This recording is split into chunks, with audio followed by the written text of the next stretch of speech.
So, David Aspinall, very welcome to the podcast. Tell us a little bit about yourself, David.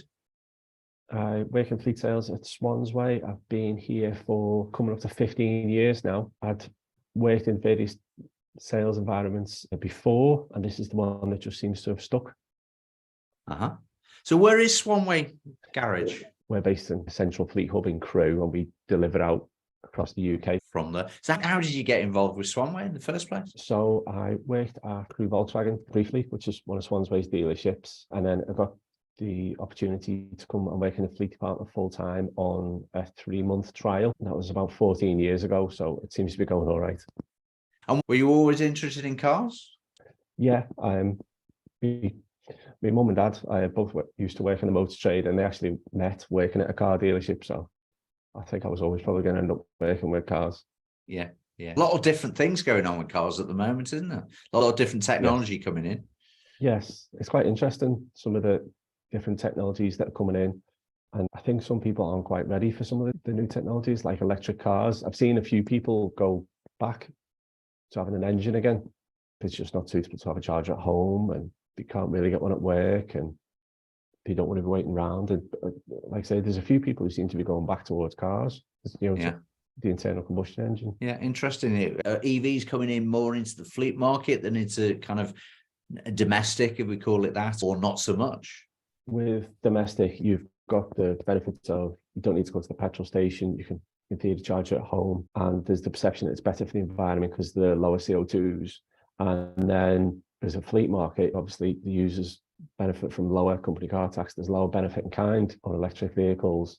There is still some company car tax to be paid, but it tends to be a lot less. And obviously, that's a driving factor. Do you find people have still got that range anxiety with electric vehicles that they don't seem to have on a few vapors left in the petrol tank and they're happy, but less than a full charge of electric and everybody's freaked out?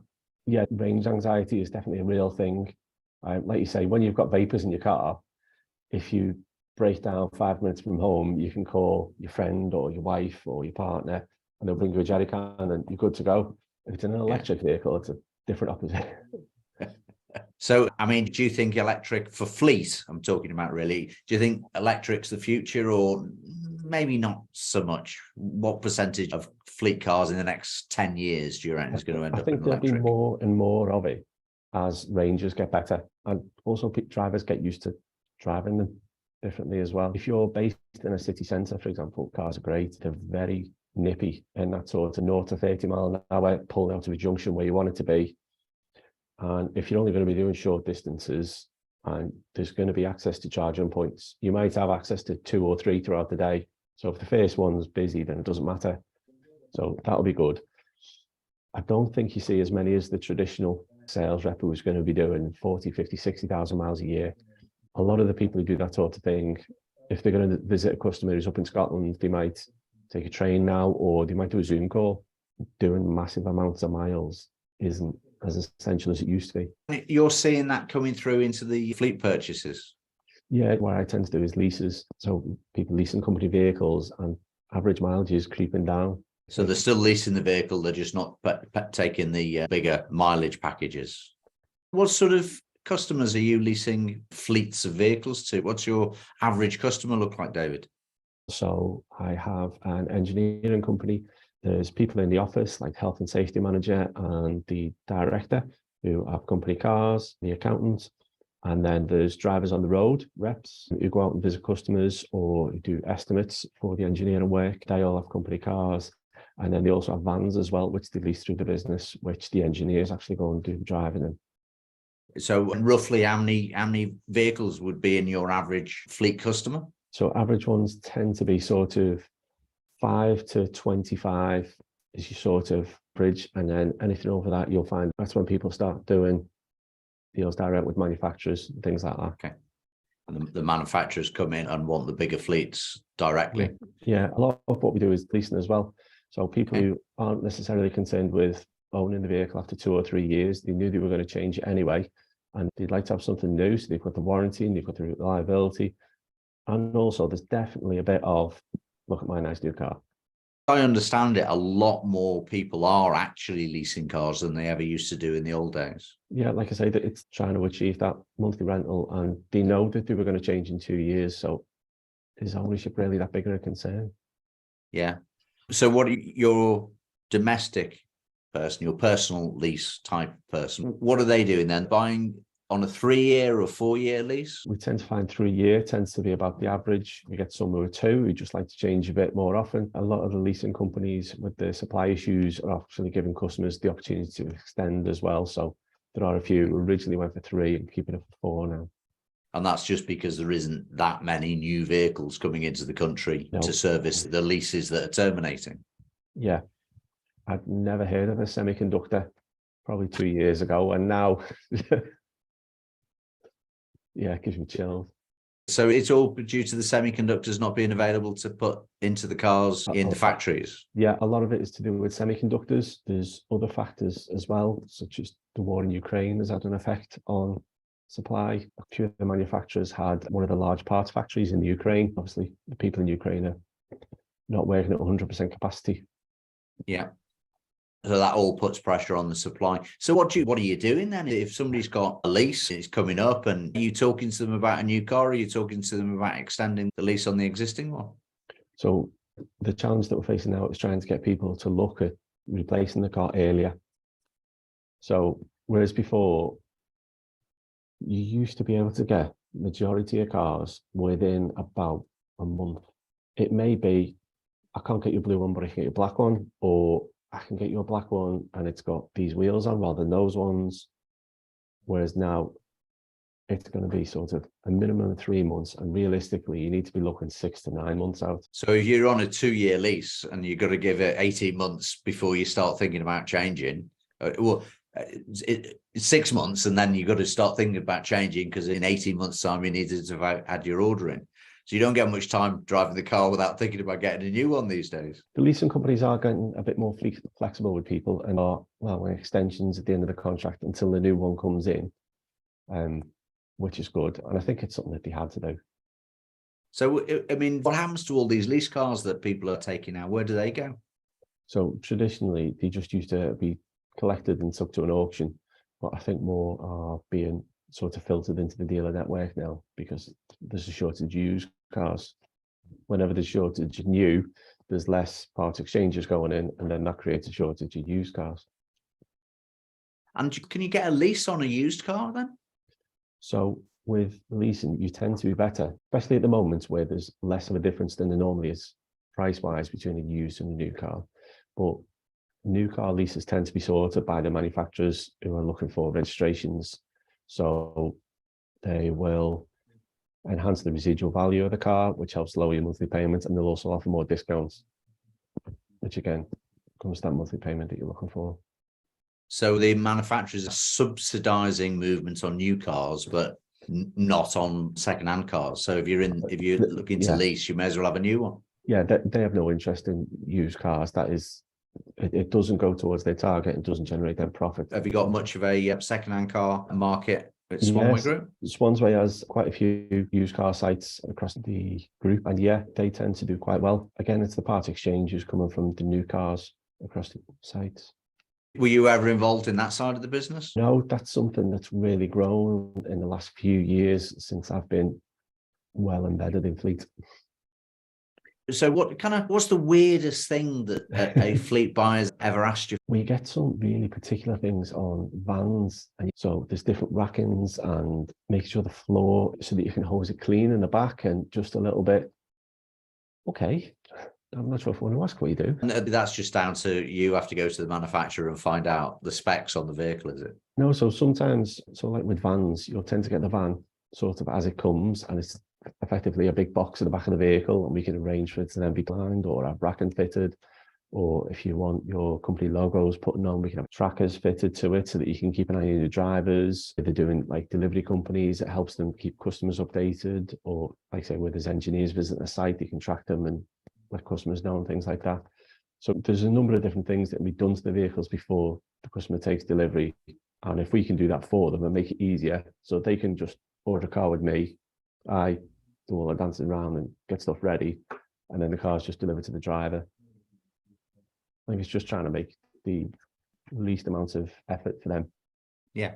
And that way you're helping them out and getting the business for you, for your books. Good stuff. Yeah. Cool. So we talked a little bit about the challenges that are facing, but what about fleet managers? So if we know that the challenges for individual drivers is just getting a new car lined up and having to do that earlier, for fleet managers that got 5, 6, 10 vehicles, 20 vehicles, it must be a bit of a nightmare trying to coordinate everything. Yes. So like I say, they're having to plan further ahead, and then vehicles that get delayed and they extend the vehicle with the finance company. So once it goes past 3 years, you've got to get an MOT on it. It might be that it now needs extra service and work. It might need another set of tires, and it all just sort of snowballs, and it just more and more work as you're going along. So what sort of advice would you be offering to fleet managers? Have you got bits of software or anything like that that they can utilize that kind of track what's going on? There's software that we can recommend that works with the trackers to help them keep on top of the drivers and see when cars are coming up. And there's software as well that makes the driver regularly update the driver license details into it, so they can check and make sure that there's something that they were aware of, basically. Do they just use a spreadsheet to track when each car is due to be renewed, or is that in the software as well? No, so the software that I recommend does have that in as well. Depending on the size of the company, some of them do just use a spreadsheet. So I used to work with one company, and there was a nice Scottish gentleman, but he was very set in his ways, and you could have a blue Passat. If you had a bad leg, you could have an automatic. Those were your choices.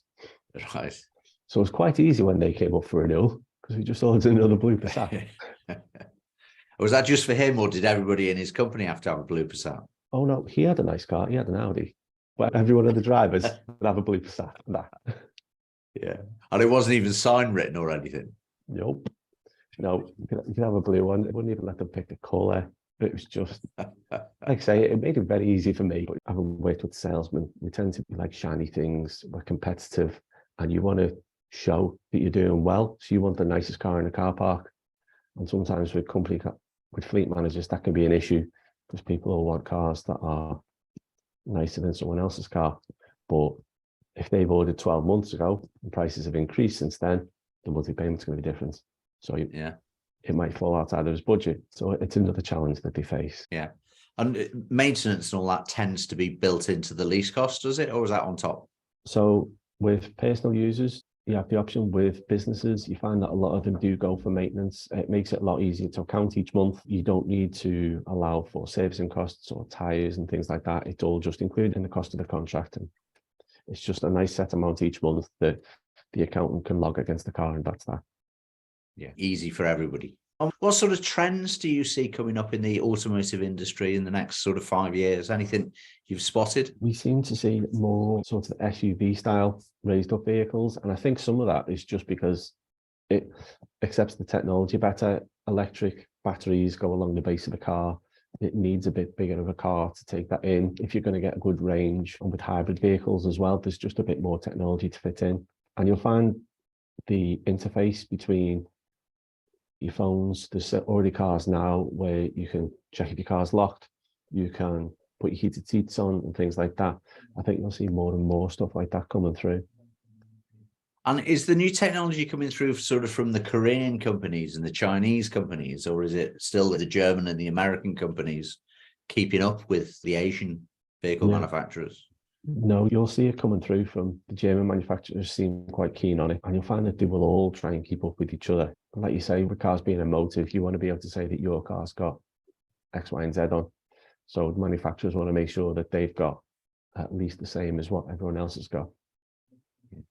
And so if you were talking with somebody kind of local, we talked about you work with a lot locally with local fleet managers and that, but what sort of area do you cover the country? So we deliver anywhere within the mainland UK. We've delivered cars up to Scotland, right down to Cornwall, into London, just anywhere within the mainland UK. Really. And if somebody was looking for a new car, either a personal car or a fleet manager who's thinking about finding the right cars for his fleet, what's the best advice that you'd have for them? So for private individuals, to be fair, some of it is just as simple as, what cars do you like to look at? What car have you got at the moment? What do you like about that car? What would you change about that car? So if your current car is too small, you need to look at something slightly bigger. If it's got features on that you like, be sure the next one's got those features, because you'll miss them, and just go from there. Okay. And I know that when I change my car, very often the number of options is just overwhelming. So that's good advice. Keep it simple, keep it to something that you know and like. Yeah. And for fleet managers, what's kind of their biggest challenge? And have you got any tips for a fleet manager? I would make sure that if you're looking at electric vehicles, that you've got the infrastructure in place, and just be wary of range. If you think your drivers might be, because everything from weather to how many passengers are in the car can affect the range. So you need to bear that in mind. If you are looking at hybrid or electric vehicles, just bear in mind that there might be longer lead times as well. So if somebody wanted to get hold of you, what's the best way to get hold of you, David? They can email me. It's david.aspinall@swanswaygroup.com, or just give us a call at the office. It's 01270 848 989.